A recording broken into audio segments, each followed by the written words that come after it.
Hi, welcome. In this video, we're going to start on the implementation of Program 3.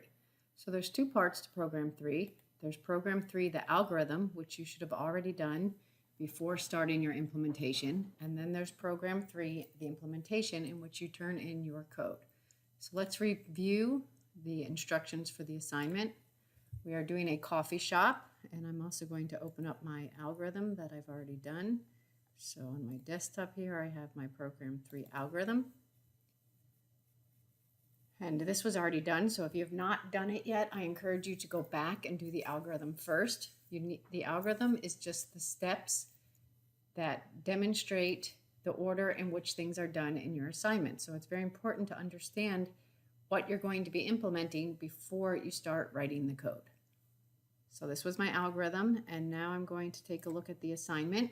Just to remind myself, in this assignment, we're going to be doing a program where we're going to give the user a friendly message and then initialize an account balance to $5, display the balance, display the coffee snacks, get the snacks based on the item number, and make sure they have enough money to make the purchase. If they do not have enough money, we're going to have them reload their their account.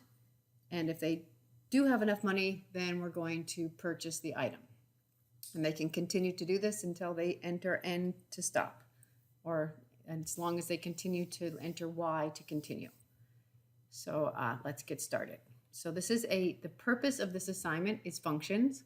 So it's to practice functions. Practice, passing and returning from functions. So you cannot modify the functions provided. These are the functions. Keep in mind that it's very fun to do your own thing on assignments, or you might find similar assignments out there on the internet, but these are the specifications for my assignment, so please follow directions and use the function provided. The same function names, the same return types, the same everything. You can change the variable names. If you want to change variable names, that's fine, but use the same function names and the same function return types and the same function parameter list. So this function, check for enough money, has an integer return type and takes two formal parameters of type double. All right, so let's get started. So if you're not familiar with the assignment, go back, read the instructions, and work on your algorithm. And I've given you some incomplete code to help you get started. So I'm going to download this Program 3 code, and I'm going to open this Program 3 code with Notepad. I'm not going to launch Visual Studio with my code. What I'm going to do is I'm going to launch Visual Studio and create a proper empty project and then put the code into my project. So I launch Visual Studio. I want to create a new project. I want to make sure that it is an empty project. I'm going to put it on my desktop, and I'm going to call this Program 3. This is the folder, so whatever you want to name your folder is fine. But once you've created your project, then you put your source code in it. So when I go Project, Add New Item, and now I'm adding my source code file. I want to name my source, make sure it's a C++, but we're using a C++ compiler to do C code. So the name of it is going to be Sorgente program3.c. Please pay attention to the name of the file in the assignment directions. So the assignment directions say to submit last name underscore program3.c. That's the name of my source code file, and that's the code I will be submitting when I complete this assignment. So now I have my source code file here. I'll do this update later. And now I'm going to copy and paste the template that I provided for you. So it's a very good idea to follow my template. I've already told you that if you did the algorithm and you watched the video, I said there is a loop in this, and this loop has already been implemented for you. So we'll just talk a little bit about this loop.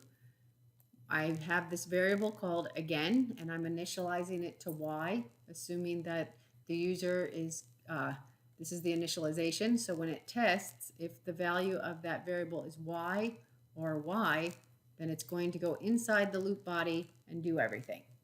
And then at the end, it's going to say, would you like to make another purchase? Yes or no. And then it's going to scan in that letter. It's very important only with characters when you use a %C with a character that you add that space right there. That's very important. The other thing that's very important is if you're using Visual Studio and you're using scanf, be sure that you include this #define CRT no warnings as the first preprocessor directive in your code. So let's see if this code that I have provided for you is going to build. So I'm going to build it. And all it should do is allow me to continue to enter yes. And would I like to make a purchase? Yes, yes, yes, no, and stops. Okay, so it's working. The loop is working. You don't need to really worry about the loop.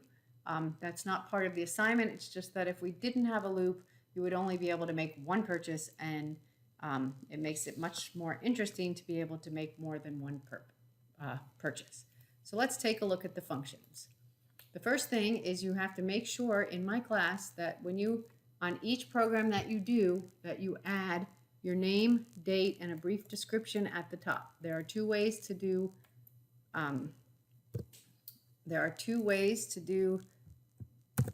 comments. The first way is /* followed by */ everything in between that. So you could do a whole paragraph of comments. Everything in between that will be comments, and comments are green. The other way for one line of comments is just to put 2 /. And I've already given you the prototypes and the comments, so let's take a look at what functions we're going to be using for this assignment. The first function is the greeting function. This function takes no arguments and returns nothing. So that means that you're not going to have to give anything for this function to work, and when the function is done, it's not going to return anything back. And basically, it's just going to be a series of printf statements that welcomes the user to the coffee shop and displays all the instructions on how the coffee shop works. So if you take a look at the sample output, all of this information right here, this paragraph, instead of putting all of these printf inside of the main function, those printf statements will be put into a function called greeting. The next function is called view balance. So you're going to declare the balance in your main function, and then you're going to pass that variable to this function, and this function is going to make its own local copy of the balance and display it onto the screen. Now, why don't we just do a printf every time? Because we want to practice. We want to practice using functions. So even though you could just put a printf in your main function, you want to practice passing the balance over to another function and just calling the view balance function every time that you want to see it. So keep in mind that this is just all about practicing. Practice using functions, understanding how to pass items to a function, how a function makes a copy of what you pass it. You pass the value, and the function will declare its own version of the variable and have a copy of it. The next function is called the display menu function. This function is going to display all of the items. So this function basically will have all of this inside of this function and a bunch of printfs, but it's also going to have an integer variable, ask the user to enter what item they would like, and then return that item. So it has an integer return type. So inside this function, you're going to declare like integer item number, present all of the item numbers, and then ask the user to give you the item number that they would like to purchase, and then return that item number. Order price. What this function does is it takes in the item number. So say, for example, the item number is 3. And then inside of this function, you're going to have a series of conditions that test. If item number is equal to 1, then the price is going to be $4 and whatever it is, $2.35. If the item number is equal to 2, it's going to be $2.35. If the item number is equal to 3, it's going to be $4.68, and etc. So you're going to set the price inside of this function and return it. Okay, but you're also going to give a little message, because if you look at here, you selected hot latte, the price is $4.68, and then you're going to return that price back so that the next function can do its work, and the next function is going to take the balance that is in the account, and it's going to take the price and see if there is enough money in the account to cover the price of the item. And if there is enough money in the account, it will return a 1. And if there is not enough money in the account, it will return a 0. And then the last function is going to take the balance. So say the balance is 32 cents. And then it's going to ask the user how much they would like to add to the balance, take that amount, add that amount, and then return the new balance back with the money added. So if balance came in as 32 cents and the user adds $15 to it, then this function would return the value $15.32. So we just take a look now at the main function. So the main function basically would follow along with your algorithm, greet the user.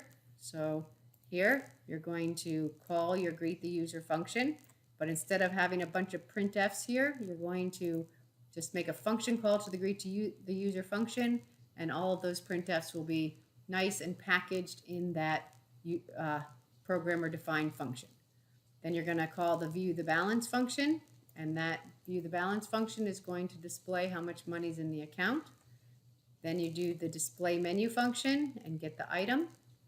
And then after you get the item, you're going to get the price by calling the price function. And then you're going to see if you can make the purchase by checking if there's enough money. And if there is enough money, then you're going to make the purchase. And if there is not enough money, you're going to reload the card. And then you ask the user if they would like to make another purchase. If they say yes, then you go back up here and do it again. So all of the stuff that's in this set of curly braces is right here in the algorithm. That's everything that's inside the loop. Display the balance and all of the things that I just said.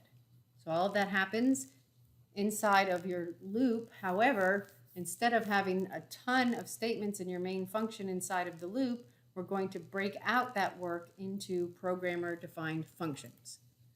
So these are the programmer-defined functions. All right, so let's get started. So the first thing we want to do is our first programmer-defined function called greeting. So I'm going to copy this, and I'm going to paste it down here. So if you're not familiar with functions, go back to Module 3 and watch the videos. There are tons of videos on functions in Module 3. So this is our greeting function. So in our greeting function, we're going to put some printf statements like welcome and display the instructions. Now, I'm just putting welcome and display the instructions, but that is not adequate for your assignment. I'm just putting that because I want to move on to the other stuff that's more important. When you implement this, you're going to actually put instructions that are similar to the sample output, like welcome, we have delicious coffee, and tell the user what they're going to be doing. I'm just choosing to make this a little bit shorter because you certainly can add, by now, hopefully you know how to add and format printf. So now we want to test and make sure that this is working. So we do one thing at a time and then we test. So I'm going to go here and do the function call to greeting. So I have my function prototype up here. This function is a void, takes no arguments, has no formal parameters, and has a void return type. The function call, therefore, will just be greeting with no, I don't have to pass it any values in order for it to work, and it does not need to be in the form of an assignment statement because it does not return anything. And then below the main function is my function definition. I don't know why I have an error here, but we will figure that out. I'm not really sure. Let's build it and see if it gets rid of it. Yeah, I don't know. That was some kind of weird thing. But now we're going to test it. welcome and display the instructions. So of course yours is going to be more elaborate instructions. Would I like to make another purchase? Yes, yes, no, it stops. Okay, so in the next video, I'm going to start to do the other functions.